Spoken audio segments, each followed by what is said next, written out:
বিরুদ্ধে বিভিন্নভাবে বিগত দিনে অন্যায় অত্যাচার জুলুম হয়েছে।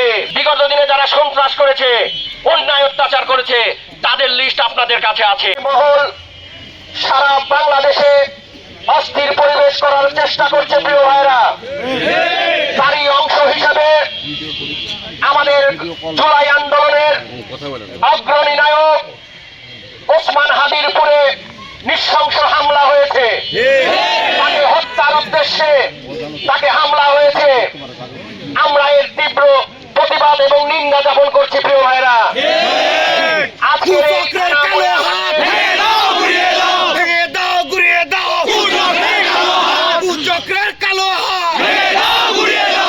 এই পথসভায় আমার আশপাশে আমি জানি আমার প্রিয় প্রশাসনের ভাইরা আছেন। এটা সারা বাংলাদেশে যেমন শুরু হয়েছে, সিংড়াও এরকম নাশকতা হতে পারে।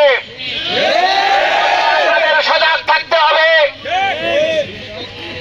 শত শহীদের রক্তের বিনিময়ে জুলাই আন্দোলনের পরে যে নতুন বাংলাদেশ স্বাধীন হয়েছে, সেই স্বাধীনতা আমাদের ধরে রাখতে হবে। এই স্বাধীনতা ধরে রাখতে হলে আবারও নতুন করে আমাদের জুলাই যোদ্ধা হতে হবে প্রিয় ভাইরা। এই আওয়ামী বাকশালীরা ভারতের দাবেদার এই বাংলাকে আবারও অস্থির করার চেষ্টা করছে।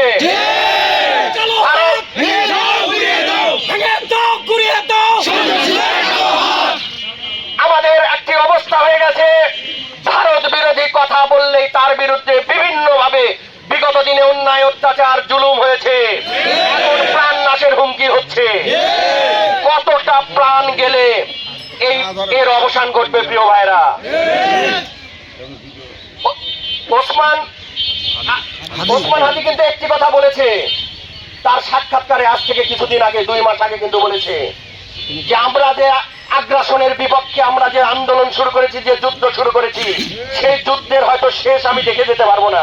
আমার সন্তানরা তার শেষ করবে।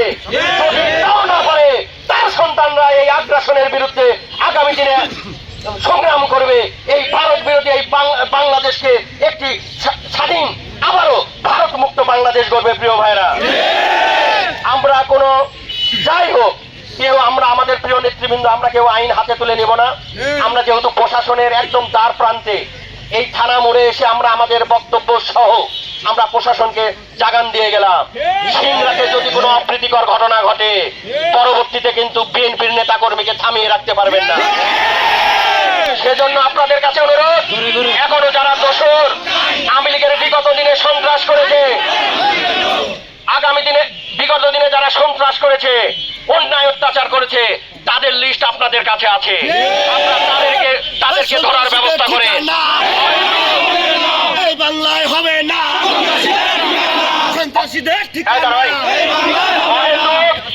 কোটা পূরণের জন্য নিরীহ মানুষকে ধরবেন না, সংখ্যায় বেশি করার জন্য নিরীহ মানুষকে অন্যায় অত্যাচার করবেন না প্রিয় ভাইরা।